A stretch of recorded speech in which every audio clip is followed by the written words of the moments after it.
Greetings. This lecture is going to cover domestic powers, and the next one will cover foreign affairs. I don't know if I'm going to do both in this one or just one. I think it'll depend on the length. All right. Anyway, here we go on domestic powers. As you see with the visuals here, we have a picture of a house and then the president. It's because it's the president's domestic powers, the powers that exist here in America. Domestic means in the home.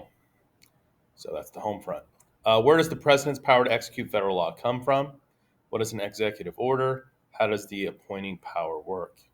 These are the big questions that are going to get covered in this particular slideshow. All right, let's look at the details. Basically, it's Article 2, the executive article. There's two major presidential views. One is a weaker view, and it's supposed to just be the express powers as written. There was a real vision with the Constitution that saw the president as executing the policy of Congress, not vice versa. Even though, let's say, the modern trend has been the reverse. The president is uh, seen as using Congress to implement his or her policies. Oh, I know.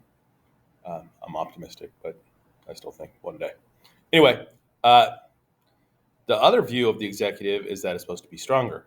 There are more implied powers. This is how today's presidents see it on both sides of the aisle. Presidential powers have grown considerably over the years, and I think really starting in the early 20th century. All right, so let's go ahead and write that in. So you're writing 2 because it's Article 2. And again, you don't need to go through this thing and fill in all the blanks in a hurry. It doesn't take that long. And if you do it as you're going along, you'll give it some thought as I'm talking, which is what you should do. I would just write it in when I'm typing it in. You could focus. I can only say that so many times. Some of you have been listening and doing pretty well. Some of you have not. This should not be a 3. This should be a bullet to me. Let's, yeah, that's a bullet. So if you get an issue like that, you should just change it. So I'm going to go ahead and pause and get that fixed, and then I'll resume in a moment. Okay. Let's go to the next topic. More powers for the president. The powers have increased during crisis. Um, the dictators in Rome were appointed to mostly deal with military threats. And we don't want the president to not have enough power to act swiftly. So that's the thinking there. So, um, and you've had some particularly strong presidents, and they set the precedent for a stronger view of the executive. Um, Lincoln, both Theodore and Franklin Roosevelt are the main primary examples. Lincoln needed the power for the Civil War. Uh, Theodore needed it for really curbing the monopolist as well as stick diplomacy. FDR needed it for trying to deal with the Depression and then later World War II. All right. Anyway, mass media is used by presidents and really started with Franklin Roosevelt and his uh, fireside chats on the radio. But see presidents often speaking on TV, or you can hear them over the radio. It's not just presidents either. You can hear governors. Governor Newsom gave a speech about uh, COVID protocols. It was on the radio yesterday when I was driving home. Anyway, uh, this is thought of as an imperial presidency. President is like a king. This is a negative connotation because we didn't have a good experience, kings. And some presidents that acted this way abused their power, like Richard Nixon. in the infamous Watergate crisis. There's an oath you swear when you become president. This is the oath. Just read it. I do solemnly swear that I will faithfully execute the office of the President of the United States and will, to the best of my ability, preserve, protect, and defend the Constitution of the United States. I think you can replace swear with affirm because some people don't like to swear. A few people have said it that way, or they think affirm is just better, sounds better, or supports their beliefs more. That's Lyndon Johnson being sworn in. I think he was sworn in um, kind of quickly because of JFK's assassination. I think that's JFK's widow, Jackie, pictured here. Yeah, definitely is.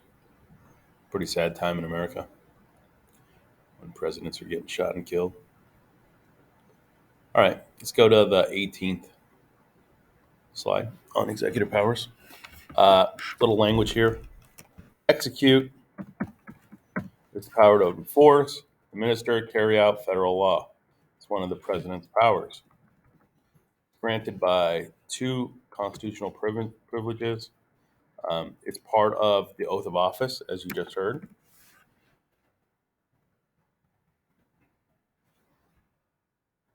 It's right here, the word execute. And in the phrase, he shall take care that the laws be faithfully executed.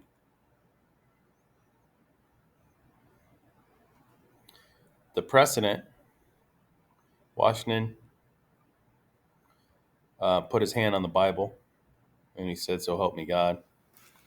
That was because it was the faith of most of the founders, really the people in America at that time.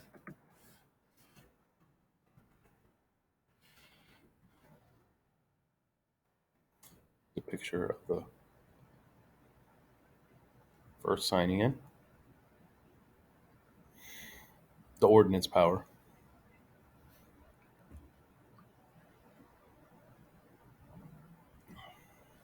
It's the power that the president has to issue executive orders. These directives have the force of law. So, but executive orders can be rescinded by the next president. Let's write that in and then talk about a couple of those details that were mentioned.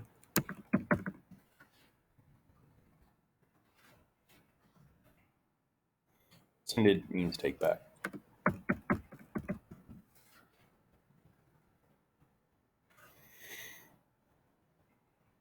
So, in 1942, I think it was Executive Order 8044, Roosevelt issued an executive order to relocate West Coast Japanese Americans to internment camps, even though there was no evidence that they really were breaking any laws or were any threat to the security of the United States.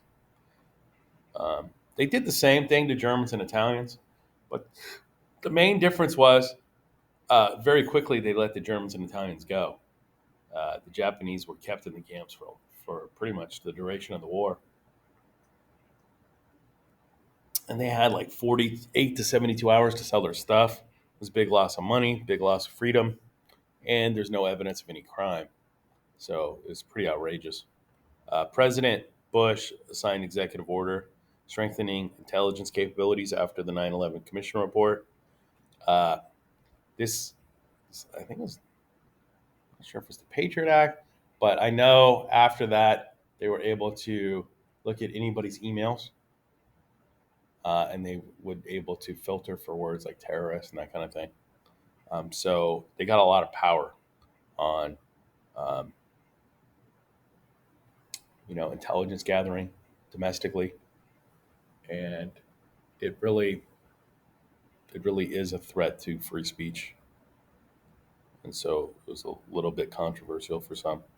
All right, that's it on this. So because it's that short, I think it's okay. to just keep going. So we're going to just keep going. What are just the powers? Or maybe I'll just stop it here. That's fine. We'll just have the two short ones. Where does the power to execute federal law come from the president? All right. Oh, well, that gets kind of cut off there. Let me pause it and fix things and then get back to it. Oh, no, I just have a couple more to do. The appointment power. With Senate approval, the president picks the top officials, cabinet, ambassador, Supreme Court justice. Um, some of those require senatorial approval, some of them don't. The Senate approval part is in the Constitution, but it gets a little bit debated on which positions that means or not. Heads of agencies, EPA, NASA, FBI, CIA, these are all things that I think have to get approved. Sometimes there's recess appointments, while appointments that are made while the Senate is out on recess because someone dies or decides to retire or resign for whatever reason.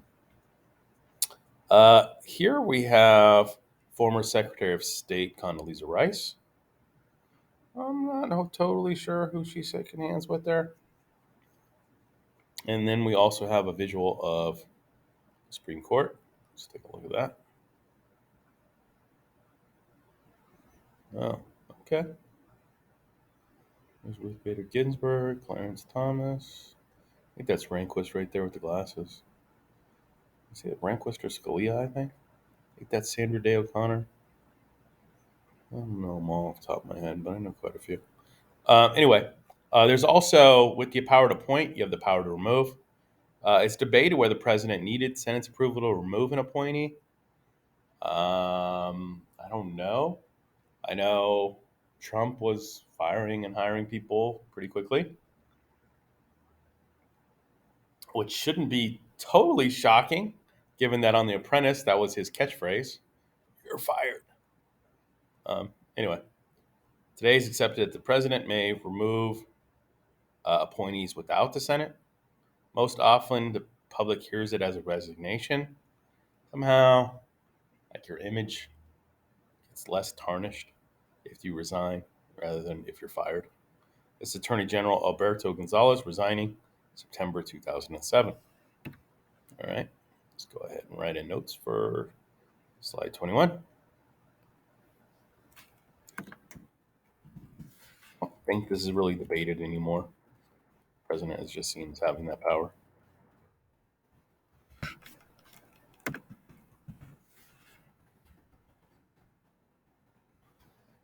I think if you type these things in after you hear it, you're more likely to remember.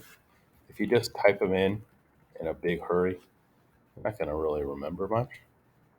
Where does the power as president to execute federal laws come from? Okay, so we're on to the quiz now. So I just missed 2 slides on there. My bad. Let's look. Where's power as president to execute federal law come from?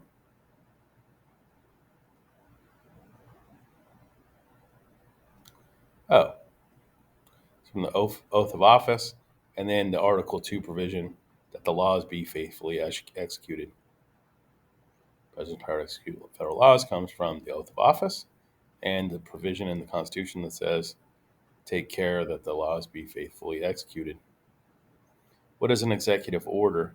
This is something the president gives that becomes the force of law. His statements um, are considered law. Um, the president's orders that become force of law. That's what it is. Executive order is president's order that becomes the force of law. How does the appointing power work?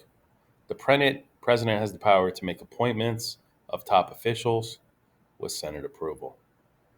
However, the president may remove appointees without senatorial approval. That's it. Let's call it a slideshow. I think I like it 1 video per idea, even if it's shorter. Make sure you get that written up well. and then I'll move on.